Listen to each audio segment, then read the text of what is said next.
जय भीम, नमो बुद्धाय। હું આપણો બહુજન સાહિત્યકાર વિસન કાથડ હતા। અન્યાય ને અત્યાચાર પડ્યા, દુઃખ ને પડી વ્યાધિ, મળી ક્રાંતિ ને આઝાદી, હતી એ ભીમની બુદ્ધિ। આજ અગત્યની જાહેરાત માટે આપની વચ્ચે ઉપસ્થિત થયો છું। આવનાર 6 ડિસેમ્બર 2025ના રોજ વિશ્વરત્ન ડૉક્ટર બાબા સાહેબ આંબેડકરના 70મા મહાપ્રયાણ નિમિત્તે પાદરા ખાતે એક આદરાંજલિ ભાવાંજલિનો કાર્યક્રમ આકાર પામવા જઈ રહ્યો છે।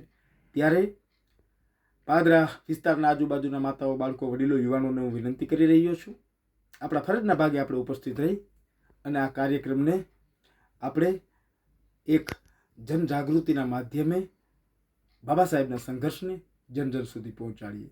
એ જ અભ્યર્થના સાથે આવનાર 6 ડિસેમ્બર 2025ના રોજ પાદરા ખાતે, તાલુકો પાદરા, જિલ્લો વડોદરા ખાતે ડૉક્ટર બાબા સાહેબ આંબેડકર સર્કલ ખાતે મોટી સંખ્યામાં આપણે ઉપસ્થિત રહી અને ડૉક્ટર બાબા સાહેબ આંબેડકરના સંઘર્ષને યાદ કરીએ। આપની પ્રતીક્ષામાં વિસન કાથડના સાદર। જય ભીમ, જય ભારત, ભવતુ સબ મંગલમ।